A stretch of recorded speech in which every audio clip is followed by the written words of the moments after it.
Our next talk is going to be about AI, and it's going to be about proper AI. It's not going to be about deep learning or buzzword bingo.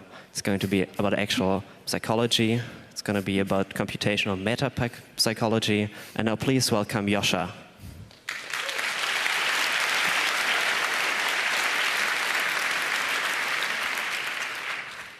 Thank you. I'm interested in understanding how the mind works, and I believe that the most fruitful perspective of looking at minds is to understand that we are systems that, if you throw patterns at them, you find meaning. And we find meaning in those in very particular ways, and this is what makes us who we are. So the way to study and understand who we are, in my understanding, is to build models of the information processing that constitutes our minds. Last year, about the same time, I answered the 4 big questions of philosophy. What's the nature of reality? What can we know? Who are we? What should we do? So now, how can I top this?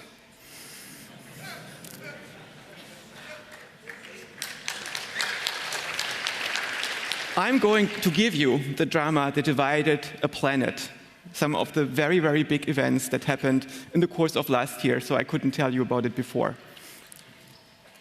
What color is the dress?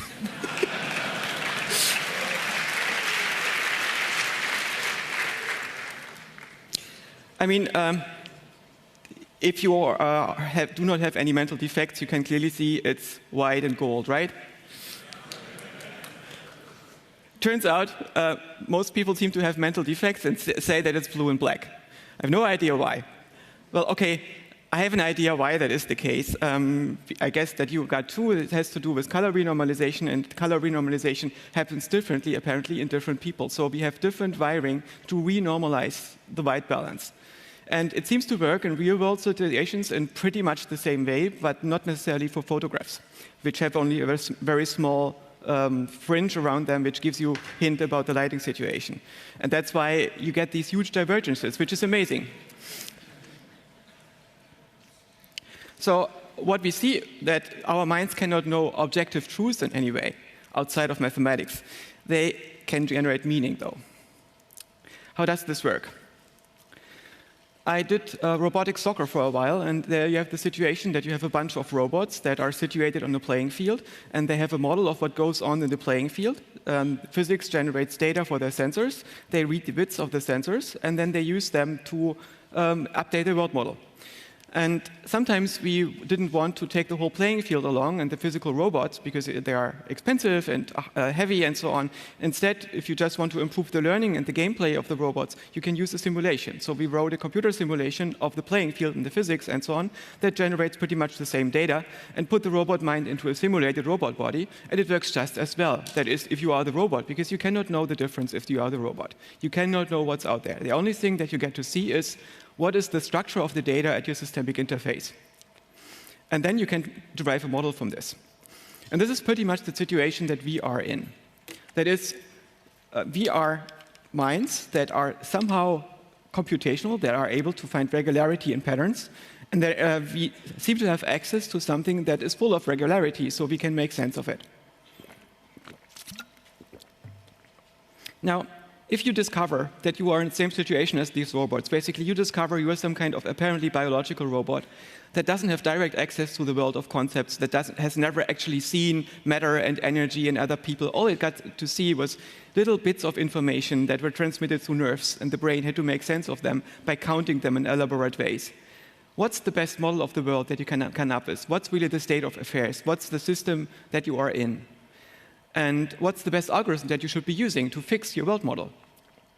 And this question is pretty old, and I think it has been answered for the first time by Ray Solomonoff in the 1960s. He discovered an algorithm that you can apply when you discover that you're a robot and all you got is data. What is the world like? And his algorithm is basically a combination of Bayesian reasoning, induction, and Occam's razor. And we can mathematically prove that we cannot do better than Solomonoff induction. Unfortunately, Solomonoff induction is not quite computable. But everything that we're going to do is going to be some approximation of Solomonoff induction. So our concepts cannot really refer to facts in the world out there. We do not get the truth by referring to stuff out there in the world. We get meaning by suitably encoding the patterns at our systemic interface. And AI has recently made huge progress in encoding data at perceptual interfaces. Deep learning is about using a stacked hierarchy of feature detectors. That is, we use pattern detectors and we build them into networks that are arranged in hundreds of layers.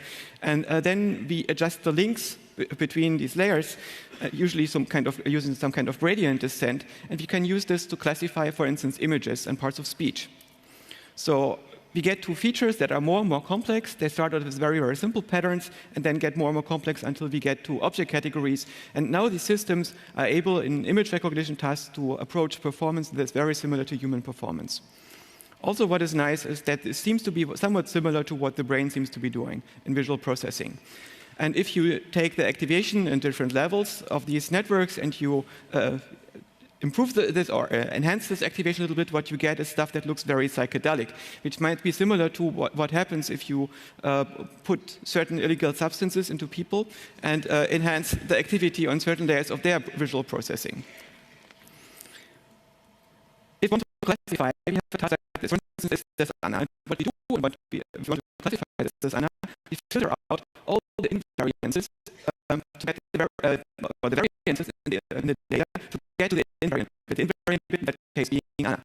So we want to filter out the pose that she has, the lighting, the dress that she has on, her facial expression, and so on. And then we get only to this thing that is left after we removed all the nuisance data. But what if we want to get to something else? For instance, we want to understand poses. Could be, for instance, that we have several dancers and we want to understand what they have in common. So our best bet is not just have a single classification with filtering, but instead what we want to have, we take the low-level input and get a whole universe of features that is interrelated. So we have different levels of interrelations. At the lowest level, we have percepts. On a slightly higher level, we have simulations. And on the even higher level, we have a concept landscape. How does this representation by simulation work? Now imagine you want to understand sound. If you are a brain and you want to understand sound, you need to model it. Unfortunately, we cannot really model sound with neurons because sound goes up to 20 kilohertz, or if you are old like me, maybe to 12 kilohertz. 20 kilohertz is what babies do. And neurons do not want to do 20 kilohertz. That's way too fast for them. They're like something like 20 hertz. So what do? You need to make a Fourier transform. The Fourier transform measures the amount of energy at different frequencies. And because you cannot do this with neurons, you need to do it in hardware. And turns out this is exactly what we are doing. We have this cochlea, which is this snail-like thing in our ears. And what this does, it transforms energy of sound in different frequency intervals into energy measurements. And then it gives you something like what you see here. And this is something that the brain can model. So we can get a neural simulator that tries to recreate these patterns. And when it can predict the next input from the cochlea, then it understands the sound. Of course, if we want to understand music, we have to go beyond understanding sound. We have to understand the transformations that sound can have if you play it at a different pitch. We have to arrange the sound in the sequencer that gives you rhythms and so on. And then we want to identify some kind of musical grammar that we can use to, again, control the sequencer. So we have stacked structures that simulate the world. And once you've learned this model of music, once you've learned the musical grammar, the sequencer, and the sounds, you can get to the structure of the individual piece of music. So if we want to model a world of music, we need to have the lowest level of the percepts, then we have a higher level of mental simulations, and which give the sequences of the music and the grammars of music. And beyond this, you have a conceptual landscape that you can use to describe the different styles of music. And if you go up in the hierarchy, you get to more and more abstract models, more and more conceptual models, and more analytic models. And these are causal models at some point. These causal models can be weakly deterministic, basically associative models, which tell you if this state happens, it's quite probable that this one comes afterwards. Or you can get to a strongly determined model. A strongly determined model is one which tells you if you are in this state and this condition is met, you're going to go exactly in this state. If this condition is not met or a different condition is met, you go into this state. And this is what we call an algorithm. Now you're in the domain of computation. Computation is slightly different from mathematics. It's important to understand this. For a long time, people have thought that the universe is written in mathematics, or that minds are mathematical, or anything is mathematical. In fact, nothing is mathematical. Mathematics is just the domain of formal languages. It doesn't exist. Mathematics starts with a void. You throw in a few axioms, and if you choose nice axioms, then you get infinite complexity, most of which is not computable. In mathematics, you can express arbitrary statements because it's all about formal languages. Many of these statements will not make sense. Many of these statements will make sense in some way, but you cannot test whether they make sense because they're not computable. Computation is different. Computation can exist. It starts with an initial state, and then you have a transition function, you do the work, you apply the transition function, you get into the next state. Computation is always finite. Mathematics is the kingdom of specification, and computation is the kingdom of implementation. It's very important to understand this difference. All our access to mathematics, of course, is because we do computation. We can understand mathematics because our brain can compute some part of mathematics. Very, very little of it, and to a very constrained complexity, but enough so we can map some of the infinite complexity, non-computability of mathematics into computational patterns that we can explore. So computation is about doing the work. It's about executing a transition function. Now, we saw that mental representations is about percepts, mental simulations, conceptual representations, and these conceptual representations give us concept spaces.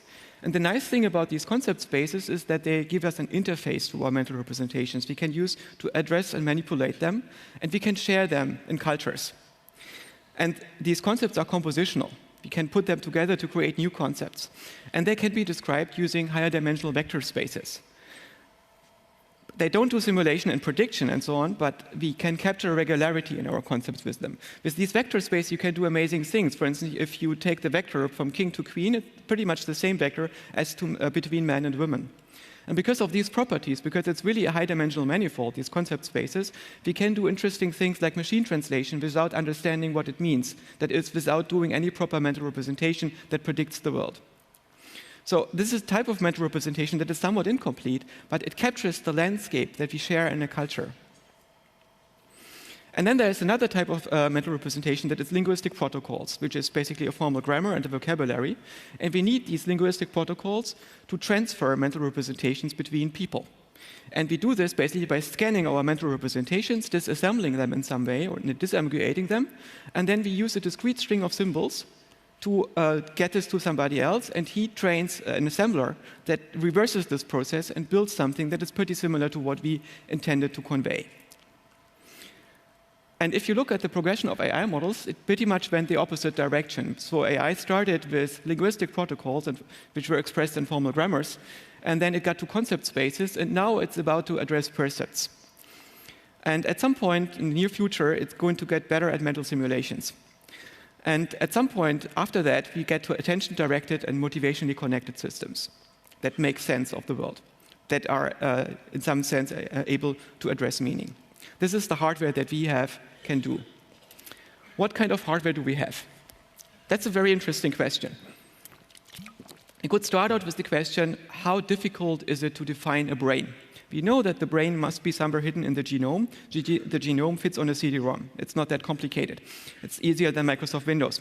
And we also know that about 2% of the genome is coding for proteins. And maybe about 10% of the genome has some kind of stuff that tells you when to express which protein. And the remainder is mostly garbage. It's old viruses that are left over and has never been properly deleted and so on, because there are no real code revisions in the genome. So how much of these 10%, that is 75 megabytes, code for the brain, we don't really know. What we do know is we share almost all of this with mice. Genetically speaking, a human is a pretty big mouse with a few bits changed to fix some of the genetic expressions. And that is, most of the stuff there is going to code for cells and metabolism and what your body looks like and so on. But if you look at how much is expressed in the brain and only in the brain in terms of proteins and so on, we find it's about, well, of the 2%, it's about 5% that is only, 5% of the 2% that is only in the brain. And another 5% of the 2% is predominantly in the brain, that is more in the brain than anywhere else, which gives you something like a lower bound, which means to encode a brain genetically based on the hardware that we are using, we need something like at least 500 kilobytes of code. Actually, this V, a very conservative lower bound, is going to be a little more, I guess. But it sounds surprisingly little, right?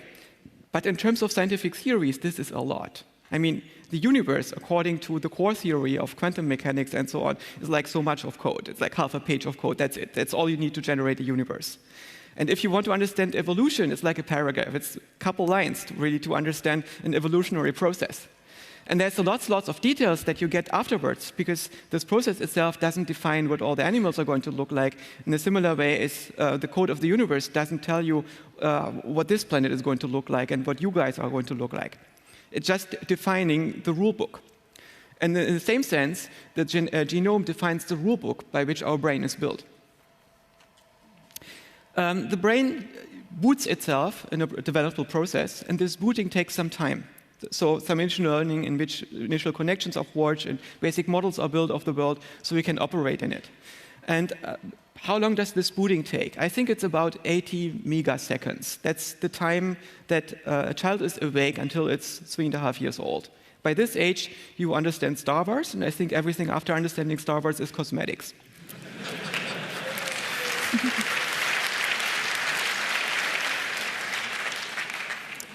You're going to be online if you get to a ripe old age for about 1.5 gigaseconds.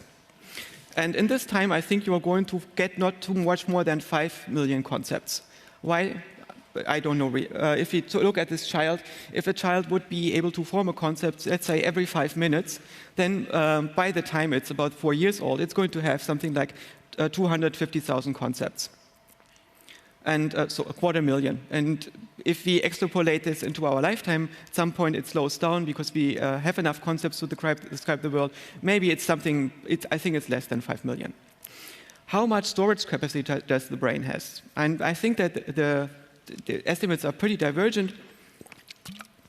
The lower bound is something like 100 gigabytes. And the upper bound is something like 2.5 petabytes. There is even some higher outliers that, if we, for instance, think that we need all the synaptic vesicles to store information, maybe even more fits into this. But the 2.5 petabytes is usually based on what you need to code the information that is in all the neurons. But maybe the neurons do not really matter so much, because if a neuron dies, it's not like your world is changing dramatically. The brain is very resilient against individual neurons failing. So the 100 gigabyte capacity is much more what you actually store in the neurons if you look at all the redundancy that you need. And I think this is much closer to the actual ballpark figure. Also, if you want to store 5 million concepts and maybe 10 times or 100 times the number of percepts on top of this, this is roughly the ballpark figure that you're going to need. So our brain is a prediction machine. What it does is it reduces entropy of the environment to solve whatever problems you are encountering if you don't have a feedback loop to fix them. So normally when something happens, we have some kind of feedback loop that regulates our temperature or that makes problems go away. And only when this is not working, we employ cognition. And then we start this arbitrary computational process that is facilitated by the neocortex. And this neocortex can really do arbitrary programs. But it can do so only with a very limited complexity, because really you just saw it's not that complex. The modeling of the world is very slow. It's also something that we see in our AI models. To learn the basic structure of the world takes a very long time. To learn basically that we are moving in 3D and how objects are moving and what they look like. Once we have this basic model, we can get to very, very quick understanding within this model. Basically encoding based on the structure of the world that we've learned. And this is some kind of data compression that we are doing. We use this model, this grammar of the world, these simulation structures that we've learned to encode the world very, very efficiently. How much data compression do we get? Well, if you look at the retina gets data in the order of about 10 gigabits per second. And the retina already compresses these data and puts them into the optic nerve at the rate of about 1 megabits per second. This is what you get fed into the visual cortex. And the visual cortex does some additional compression, and by the time it gets to layer 4 of the first layer of vision to V1, we are down to something like 1 kilobit per second. So if you extrapolate this and you live to the age of 80 years, and you are awake for 2/3 of your lifetime, that is, you have your eyes open for 2/3 of your lifetime, the stuff that you get into your brain via your visual perception is going to be only 2 terabytes. Only 2 terabytes of visual data throughout all your lifetime. That's all you're going to get ever to see. Isn't this depressing? So I would really like to tell you, choose wisely what you're going to look at.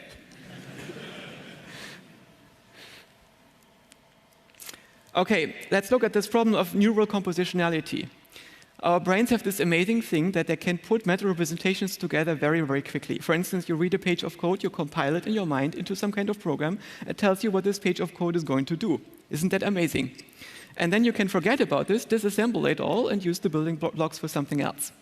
It's like Legos. How can you do this with neurons? Legos can do this because they have a well-defined interface. They have all these slots, that fit together in well-defined ways. How can neurons do this? Well, neurons could maybe learn the interface of other neurons, but that's difficult because every neuron looks slightly different. After all, this is some kind of biologically grown natural stuff. So what you want to do is you want to encapsulate this diversity of the neurons to make them predictable, to give them a well-defined interface. And I think that nature's solution to this is cortical columns. A cortical column is a circuit of between 100 and 400 neurons. And this circuit has some kind of neural network that can learn stuff. And after it's learned a particular function, and in between, it's able to link up with other cortical columns. And we have about 100 million of those, depending on how many neurons you assume are in there. We guess it's something, at least 20 million, and maybe something like 100 million. And these cortical columns, what they can do is they can link up like Lego bricks and then perform, by transmitting information between them, pretty much arbitrary computation. What kind of computation? Well, Solomonov induction. And they have some short-range links to their neighbors, which come almost for free because, well, they are connected to them, they're in direct neighborhood. And they have some long-range connectivity, so you can combine everything in your cortex with everything. So you need to have some kind of global switchboard, some grid-like architecture of long-range connections. They're going to be more expensive, they're going to be slower, but they're going to be there. So how can we optimize what these guys are doing? In some sense, it's like an economy. It's not an energy-based system as we often use in machine learning. It's really an economy. You have the question is, you have a fixed number of elements. How can you do the most valuable stuff with them? Fixed resources, most valuable stuff. The problem is economy. So you have an economy of information brokers. Every one of these guys, of these little cortical columns, is a very simplistic information broker. And they trade rewards against net entropy, against reducing entropy in the world. And to do this, we just saw that they need some kind of standardized interface. And internally, to use this interface, they're going to have some kind of state machine, and then they're going to pass messages between each other. And what are these messages? Well, it's going to be hard to discover these messages by looking at brains, because it's very difficult to see in brains what they're actually doing. You just see all these neurons. And if we would be waiting for neuroscience to discover anything, we wouldn't even have gradient descent learning or anything else. We wouldn't have neural learning. We wouldn't have all these advances in AI. Jürgen Schmidhuber said that the biggest, or the last contribution of neuroscience to artificial intelligence was about 50 years ago. That's depressing, and it might be emphasizing the unimportance of neuroscience, because neuroscience is very important once you know what you're looking for. You can actually often find this and see whether you're on the right track. But it's very difficult to take neuroscience to understand how the brain is working, because it's really like understanding flight by looking at birds through a microscope. So what are these messages? You're going to need messages that tell these cortical columns to join themselves into a structure and to unlink again once they're done. You need ways that they can request each other to perform computations for them. You need ways they can inhibit each other when they're linked up, so they don't do conflicting computations. Then they need to tell you whether the computation, the result of the computation that they're asked to do is probably false, or whether it's probably true, but you still have to wait for others to tell you whether the details work out, or whether it's confirmed true, whether the concept that they stand for is actually the case. And then you want to have learning to tell you how well this worked. So you will have to announce a bounty that tells them to link up, and kind of reward signal that makes them do computation in the first place. And then you want to have some kind of reward signal when you got a result as an organism, when you reached your goal, if you made the disturbance go away or whatever, if you consumed the cake. And then you will have some kind of reward signal that you give everybody that was involved in this. And this reward signal facilitates learning. So the difference between the announced reward and the assumed reward is the learning signal for these guys. So they can learn how to play together and how to do the Solomonov induction. Now, I told you that Solomonoff induction is not computable, and that's mostly because of two things. First of all, it needs infinite resources to compare all the possible models, and the other one is that we do not know the prior probability for our Bayesian model. We do not know how likely unknown stuff is in the world. So what we do instead is we set some kind of hyperparameter, some kind of default prior probability for concepts that are encoded by the cortical columns. And if we set this parameter very low, then we are going to end up with inferences that are quite probable for unknown things. And then we can test for those. If we set this parameter higher, we are going to be very, very creative. But we end up with many, many theories that are difficult to test, because maybe there are too many theories to test. Basically, every of these cortical columns will now tell you when you ask them if they are true, yes, I'm probably true, but I still have to ask others to work on the details. So these others are going to get active, and they're being asked by this asking element, are you going to be true? And they say, yeah, probably yes, I just have to work on the details, and they're going to ask even more. So your brain is going to light up like a Christmas tree and does all these amazing computations, and you see connections everywhere, and most of them are wrong. You're basically in a psychotic state if your hyperparameter is too high. Your brain invents more theories that it can disprove. Would it actually sometimes be good to be in this state? You bet. So I think every night our brain goes in that state. We turn up this hyperparameter, we dream, we get all kinds of weird connections, and we get to see connections that otherwise we couldn't be seeing, even though because they're highly improbable. But sometimes they hold, and we see, oh my God, the DNA is organized in a double helix. Wow. And this is what we remember in the morning. All the other stuff is deleted. So we usually don't form long-term memories in dreams if everything goes well. If you accidentally trip this up your modulators, for instance, by consuming illicit substances, or because you just go randomly psychotic, you will basically enter a dreaming state, I guess. You get to a state where the brain starts inventing more concepts that it can disprove. So you want to have a state where this is well balanced. And the difference between highly creative people and very literal people is probably a different setting of this hyperparameter. So I suspect that people that are genius, like people like Einstein and so on, do not simply have better neurons than others. What they mostly have is a slightly hyperparameter that is very finely tuned, so they can get better balance than other people in finding theories that might be true, but can still be disproven.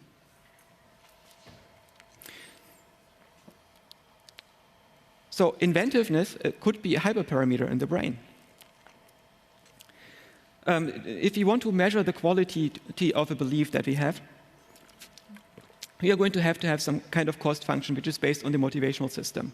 And to identify if the belief is good or not, we can have structural criteria. For instance, how well does it predict the world, or how well does it reduce uncertainty in the world, or is it consistency and sparse? And then, of course, utility. How well does it help me to satisfy my needs? And the motivational system is going to evaluate all these things by giving a signal. And the first signal, kind of signal is the possible rewards if we are able to compute a task. And this is probably done by dopamine. So we have a very small area in the brain, the substantia nigra, and then the ventral tegmental area, and they produce dopamine. And this gets fed into the dorsolateral frontal cortex and the frontal lobe, which control attention and tell you what things to do. And if we have successfully done what we wanted to do, we consume the rewards. Thank you. And we do this with another signal, which is serotonin. It's also announced by the motivational system through a very small area, the Rafa nuclei, and it feeds into all the areas of the brain where learning is necessary. Your connections are strengthened once you get to a result. And these two substances are emitted by the motivational system. The motivational system is a bunch of needs. They're centrally regulated below the cortex. They're not part of your mental representations. They are part of something that is more primary than this. This is what makes us go. This is what makes us human. This is not our rationality. This is what we want. And the needs are physiological, they are social, and they are cognitive. And we are pretty much born with them. They cannot be totally adaptive, because if we were adaptive, we wouldn't be doing anything. The needs are resistive. They are pushing us against the world. If you wouldn't have all these needs, if you wouldn't have this motivational system, you would just be doing what's best for you, which means collapse on the ground, be a vegetable, rot, give in to gravity. Instead, you do all these unpleasant things. You get up in the morning, you eat, you have sex, you do all these crazy things. It's only because the motivational system forces you to. the motivational system takes this bunch of matter and makes us do all these strange things, just so genomes get replicated and so on. And so to do this, it is going to build resistance against the world. And the motivational system is, in this sense, forcing us to do all these things by giving us needs, and the need has some kind of target value and current value. If we have a differential between the target value and the current value, we perceive some urgency to do something about the need. And when the target value approaches the current value, we get a pleasure signal, which is a learning signal. If it gets away from it, we get a displeasure signal, which is also a learning signal. And we can use this to structure our understanding of the world, to understand what goals are and so on. And goals are learned. Needs are not. To learn, we need success and failure in the world. But to do things, we need anticipated reward. So it's dopamine that makes the brain go round. Dopamine makes you do things. But in order to do this in the right way, you have to make sure that the cells cannot produce dopamine themselves. If they do this, they can start to bribe others to work for them. You're going to have something like a bureaucracy in your neocortex, where different bosses try to subdue others to do their own bidding and pitch against other groups in the neocortex. It's going to be horrible. So you want to have some kind of central authority that makes sure that the brain's cells don't produce the dopamine themselves. It's only being produced in a very small area and then given out and passed through the system. And after you're done with it, it's going to be gone. So there is no hoarding of the dopamine. And in our society, the role of dopamine is played by money. Money is not reward in itself. It's, in some sense, a way that you can trade against a reward. You cannot eat money. You can take it later and get an arbitrary reward for it. And in some sense, money is the dopamine that makes organizations and society, companies, and many individuals do things. They do stuff because of money. But money, if you compare it to dopamine, is pretty broken because you can hoard it. So you're going to have these cortical columns in the real world, which are individual people or individual corporations. They're hoarding the dopamine. They sit on this very big pile of dopamine. They're starving the rest of the society of the dopamine. They don't give it away, and they can make it do its bidding. So, for instance, they can pitch a substantial part of society against understanding global warming because they profit of global warming or a lot of technology that leads to global warming, which is very bad for all of us. So our societies have a nervous system that lies to itself. How can we overcome this? Actually, we don't know. To do this, we would need to have some kind of centralized top-down reward motivational system. We have this, for instance, in the military. You have this system of military rewards that you get. And these are completely controlled from the top. Also, within working organizations, you have this. In corporations, you have centralized rewards. It's not like rewards flow bottom-up. They always flow top-down. And there was an attempt to model society in such a way that was in Chile in the early 1970s. The Allende government had the idea to redesign society or economy in a society using cybernetics. So Allende invited a bunch of cyberneticians to redesign the Chilean economy. And this was meant to be the control room where Allende and his chief economists would be sitting to look at what the economy is doing. We don't know how this would have worked out because we know how it ended. In 1973, there was this big putsch in Chile, and this experiment ended, among other things.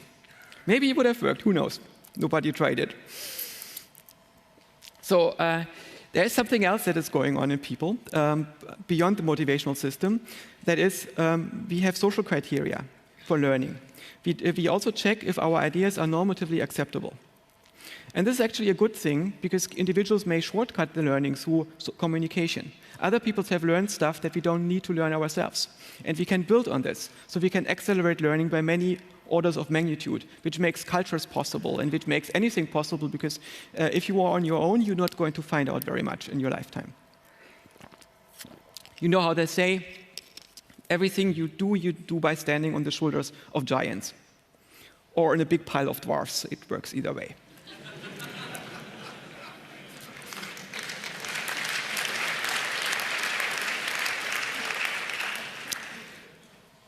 Social learning usually outperforms individual learning. You can test this. But in the case of conflict between different social truths, you need to have some way to decide who to believe.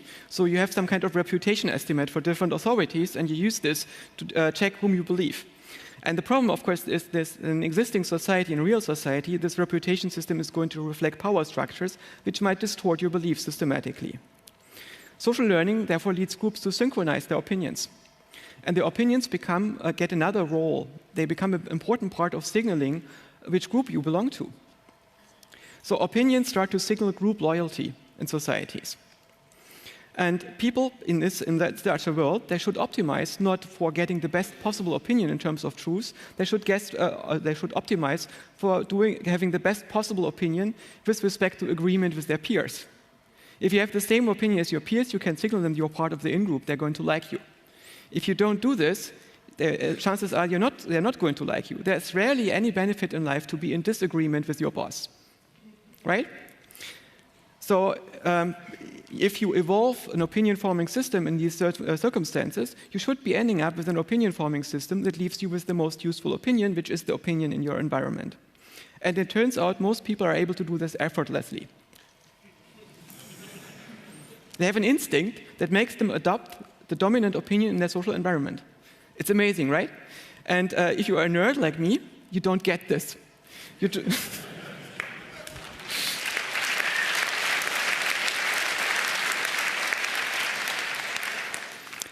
So in the world out there, explanations piggyback on your group allegiance. For instance, you will find there's a substantial group of people that believes the minimum wage is good for the economy and for you, and another one which believes that it's bad. And it's pretty much aligned with political parties. It's not aligned with different understandings of economy, because nobody understands how the economy works. And if you are a nerd, you try to understand the world in terms of what's true and false. You try to prove everything by putting it on some kind of truth and false level. And if you're not a nerd, you try to get to right and wrong. You try to understand whether you're in alignment with what's objectively right in your society, right? So I guess that nerds are people that have a defect in their opinion-forming system. And usually that's maladaptive, and under normal circumstances, nerds would mostly be filtered from the world because they don't reproduce so well, because people don't like them so much. And then something very strange happened. The computer revolution came along, and suddenly, if you argue with the computer, it doesn't help you if you have the normatively correct opinion. You need to be able to understand things in terms of true and false, right?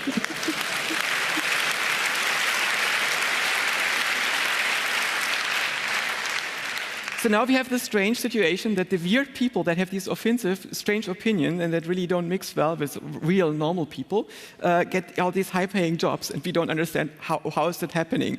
And it's because suddenly our maladaptation is a benefit. But out there is this world of the social norms, and it's made of paper walls. There are all these things that are true and false in a society that make people behave. It's like these Japanese walls. They made palaces out of paper, basically. And these are walls by convention. They exist because people agree that this is a wall. And if you are a hypnotist, like Donald Trump, you can see that these are paper walls, and you can shift them.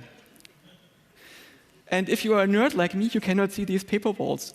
If you pay close attention, you see that people move, and then suddenly, in midair, they make a turn. Why do they do this? There must be something that they see there, and this is basically a normative agreement. And you can infer what this is, and then you can manipulate it and understand it. Of course, you can fix this. You can debug yourself in this regard, but it's something that is hard to see for nerds. So in some sense, they have a superpower. They can think straight in the presence of others, but often they end up in their living room and people are upset. Learning in a complex domain cannot guarantee that you find the global maximum.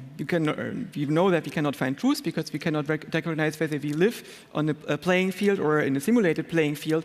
But what we can do is we can try to approach a global maximum. But we don't know if that is the global maximum. We will always move along some kind of belief gradient. We will take certain elements of our belief and then give them up and for new elements of a belief based on thinking that this new element is better than the one that we give up. So we always move along some kind of gradient. And the truth does not matter, the gradient matters. If you think about teaching for a moment, when I started teaching, I often thought, okay, I understand the truth of the subject, the students don't, so I have to give this to them. And at some point I realized, oh, I've changed my mind so many times in the past, I'm probably not going to change it, to stop changing it in the future. I'm always moving along a gradient, and I will keep moving along a gradient. So I'm not moving to truth, I'm moving forward. And when we teach our kids, we should probably not think about how to give them truth. We should think about how to put them onto an interesting gradient that makes them explore the world of possible beliefs.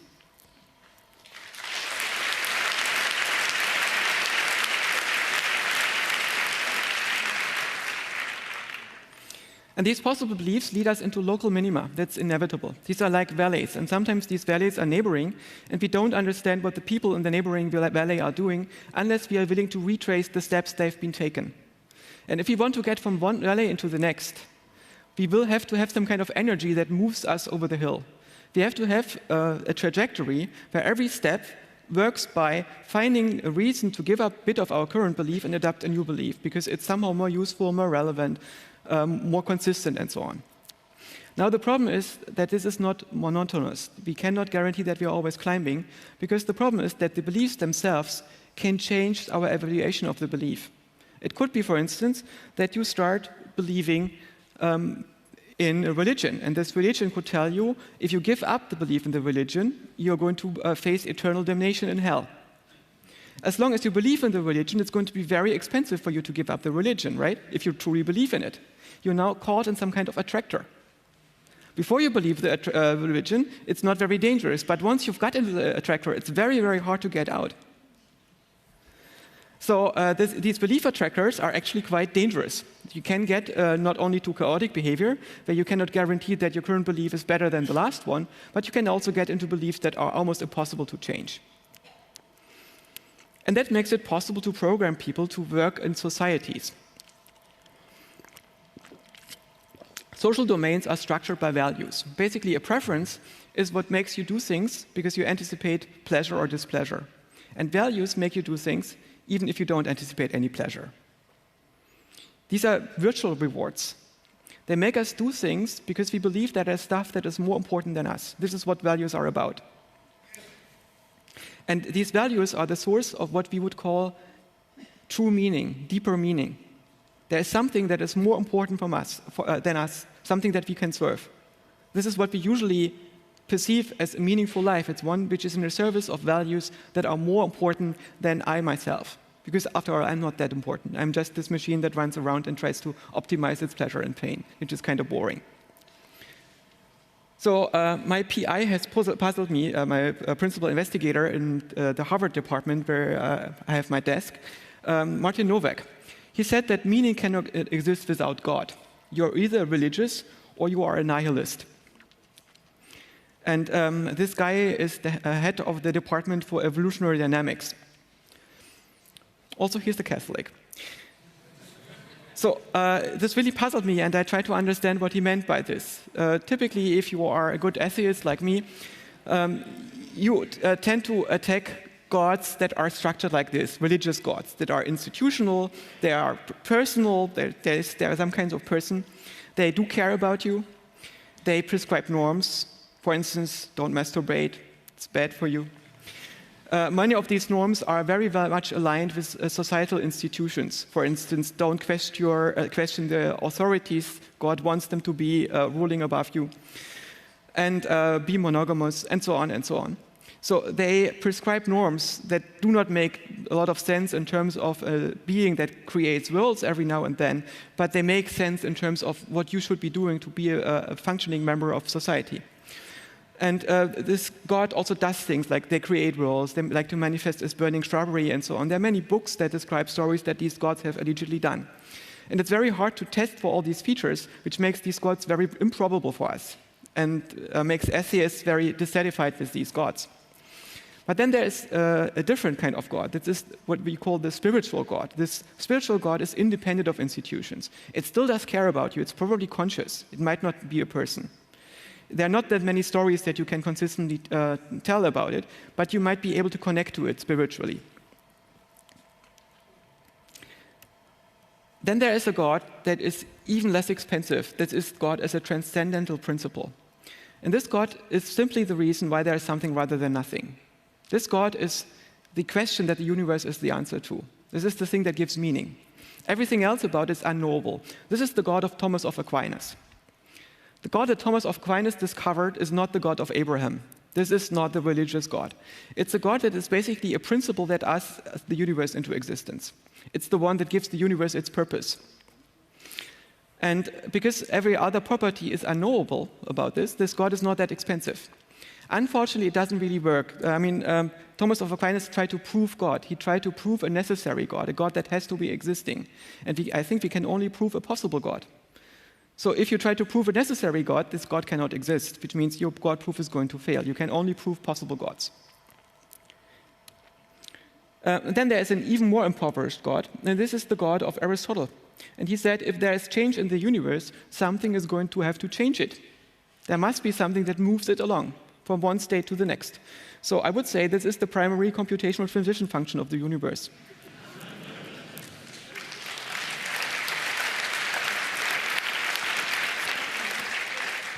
And Aristotle discovered it. It's amazing, isn't it? We have to have this because we cannot be conscious in a single state. We need to move between states to be conscious. We need to be processes. So we can take our gods and sort them by their metaphysical gods. The first-degree God would be the first mover. Second-degree God is the God of purpose and meaning. The third degree is the spiritual God, and the fourth-degree God is bound to religious institutions, right?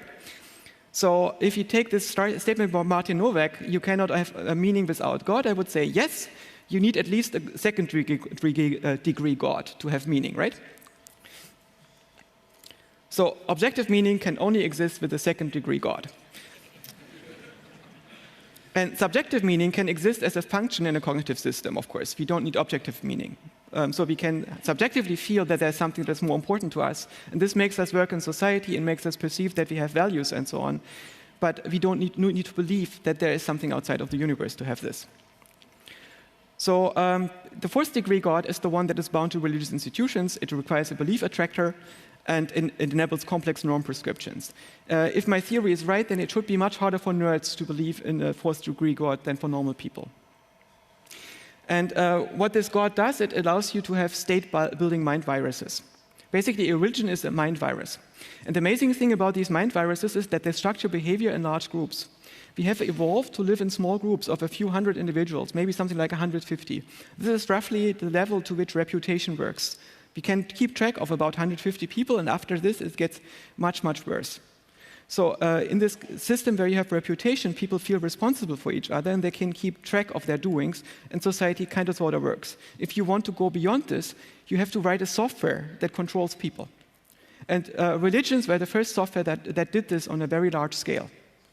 And in order to keep stable, they had to be designed like operating systems in some sense. They give people different roles, like insects in a hive. And they have, even a part of these roles is to update the religion, but it has to be done very carefully and centrally, because otherwise the religion will split apart and fall together into new religions or overcome by new ones. So it's some kind of evolutionary dynamics that goes on with respect to religion. And if you look at the religions, there's actually a veritable evolution of religions. So we have this Israelite tradition and the Mesopotamic mythology that gave rise to Judaism.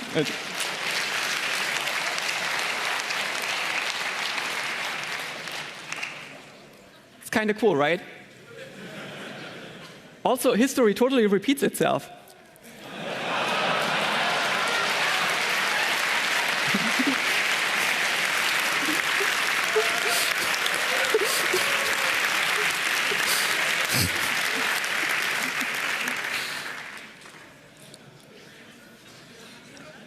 Yeah, it totally blew my mind when I discovered this.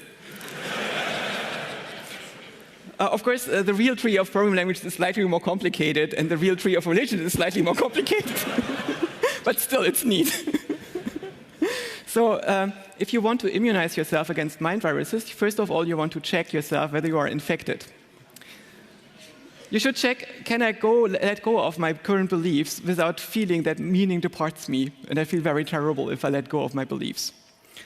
Also, you should check all the other people around there that don't share my belief. Are they either stupid or crazy or evil? If you think this, chances are you're infected by some kind of mind virus because they're just part of the outgroup. And does your God have properties that you know but you did not observe? So basically you have a God of second or third degree or higher. In this case, you probably also got a mind virus. There's nothing wrong with having a mind virus. But if you want to immunize yourself against this, people have invented rationalism and enlightenment, basically to act as immunization against mind viruses.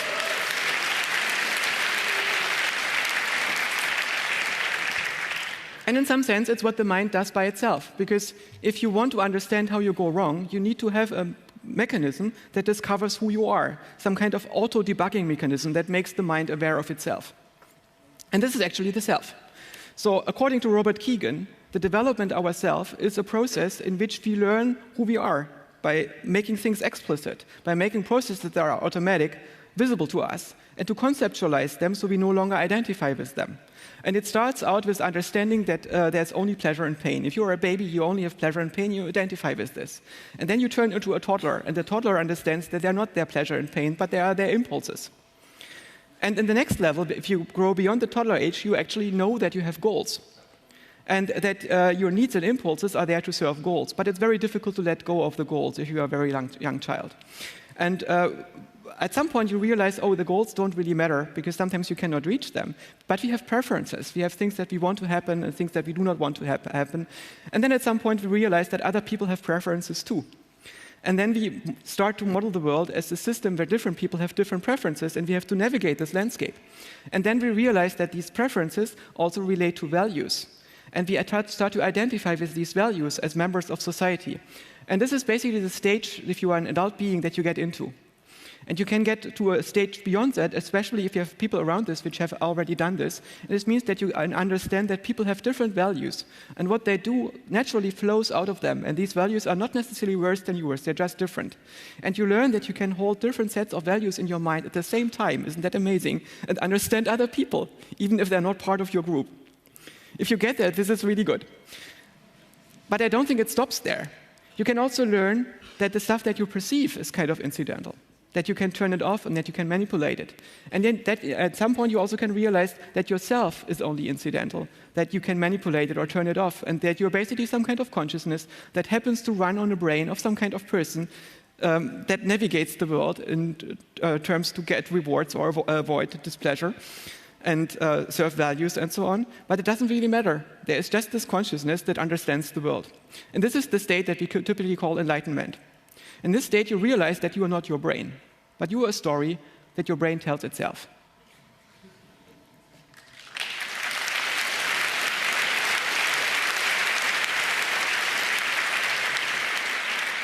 So becoming self-aware is a process of reverse engineering your mind. It's a different set of stages in which you realize what goes on. So isn't that amazing? AI is a way to get to more self-awareness. I think it's a good point to stop here. The first talk that I gave in this series was 2 years ago. It was about how to build a mind. Last year, I talked about how to get from basic computation to consciousness. And this year, we have talked about finding meaning using AI. I wonder where it goes next.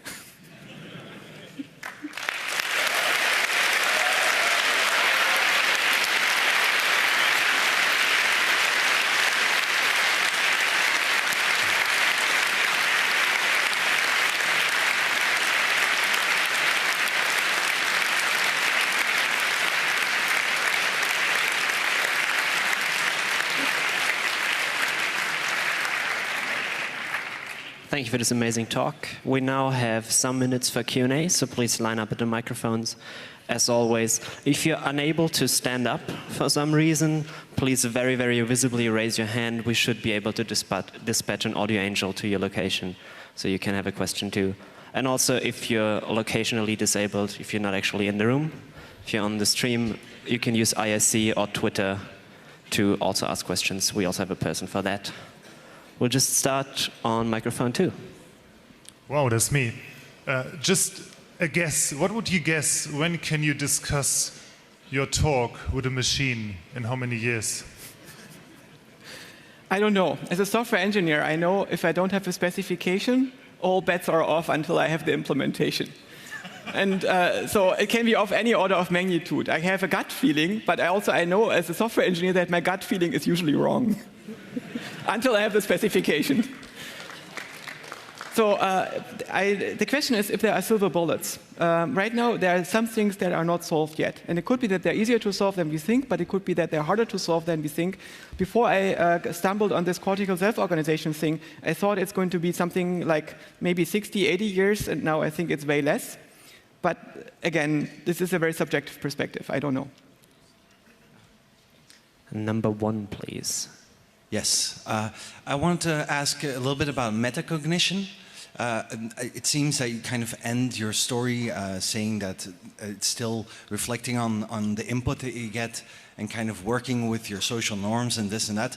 But Kohlberg, for instance, talks about what he calls post-conventional universal morality, for instance, which is thinking about moral laws without context, basically stating that there's something beyond the relative norms that we have towards each other, which would only be possible if you can do kind of metacognition, thinking about your own thinking and then modifying that thinking.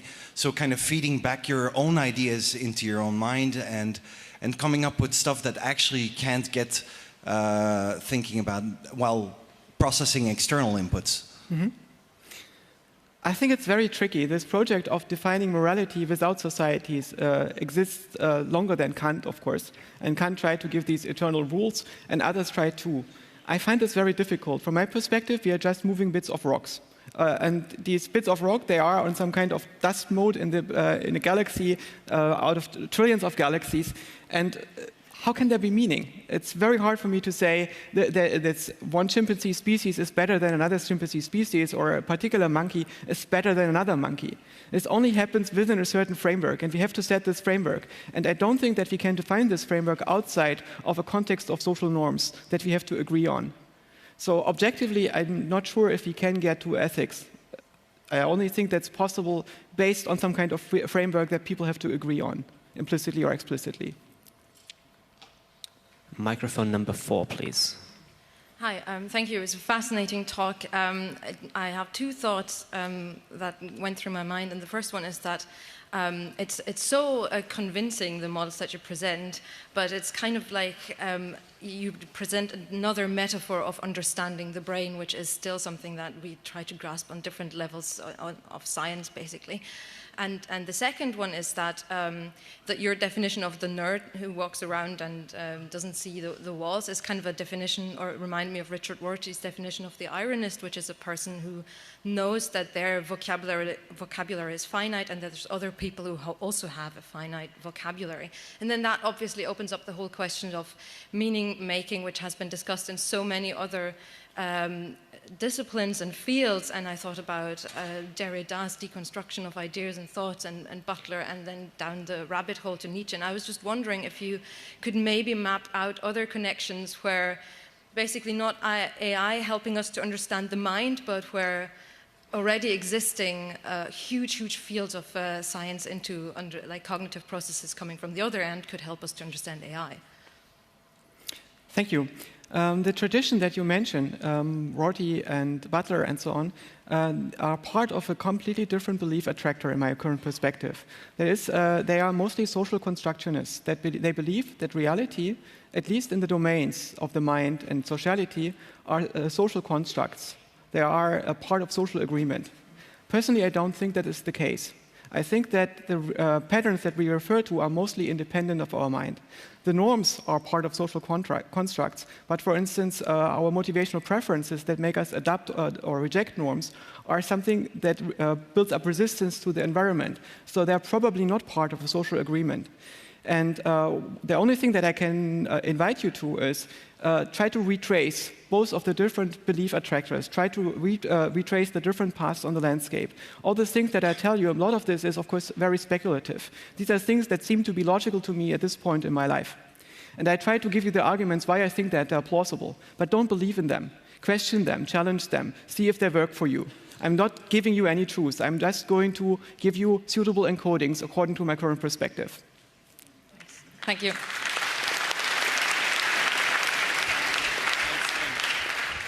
The internet, please.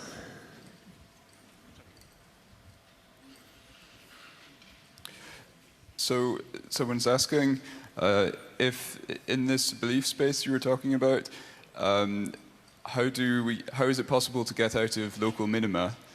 And a very related question as well, should we teach some sort of momentum method to our children so they don't get stuck in local minima? I believe at some level it's not possible to get out of the local minima in an absolute sense, because you only get into some kind of meta minimum. But what you can do is to retrace the path that you took whenever you discover that somebody else has a fundamentally different set of beliefs. And if you realize that this person is basically a smart person that is not completely insane, but has reasons to believe in their beliefs and that they seem to be internally consistent, it's usually worth to retrace what they have been thinking and why. And this means you have to understand what their starting point was and how they move from their current point to their starting point. You might not be able to do this accurately, and the important thing is also afterwards you discovered a second valley. You haven't discovered the landscape in between. But the only way that we can get an idea of the lay of the land is that we try to retrace as many paths as possible. And if we try to teach our children, what we should be doing is to tell them how to explore this world on their own. It's not that we tell them this is the valley, this is basically it's given, it's the truth. But instead we have to tell them this is the path that we took. And these are the things that we saw in between. And it's important to not be completely naive when we go into this landscape. But we also have to understand that it's always an exploration that never stops. And that might change everything that you believe now at a later point.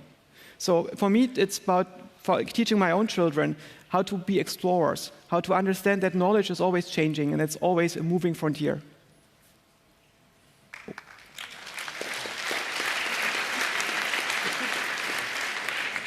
We are unfortunately out of time, so please once again thank Joscha. Thank you.